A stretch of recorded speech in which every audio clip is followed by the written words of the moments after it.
আসসালামু আলাইকুম রহমতুল্লাহি ওবারাকাতু। আলহামদুলিল্লাহি কাফা ওয়া সালামুন আলা ইবাদিহিল্লাযিনা ইসতাফা, আম্মা বা'দ।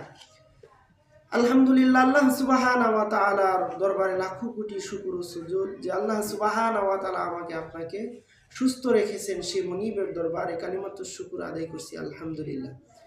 প্রিয় দেশবাসী, দেশ এবং দেশের বাহির থেকে যারা আমার এই ভিডিওটি দেখবেন, আজকে তিরমিজির 3563 নম্বর একটি হাদিস থেকে রাসূলুল্লাহ সাল্লাল্লাহু আলাইহি ওয়াসাল্লাম আমাদেরকে একটি চমৎকার দোয়া শিখিয়ে দিয়েছেন।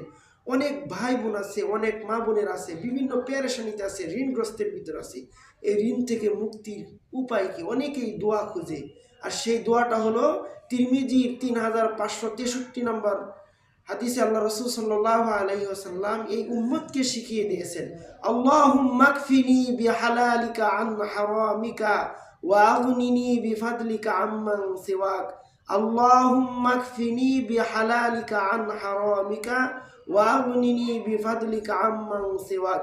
দোয়াটা হলো আল্লাহুম্মা কফিনি বিহালালিকা আন হারামিকা ওয়া আগনিনি বিফাদলিকা আম্মান সিওয়াক। নিজে ইনশাআল্লাহ এই দোয়ার উপর আমল করেন, অন্যের কাছে পৌঁছে দেন। আসসালামু আলাইকুম ওয়া রাহমাতুল্লাহ।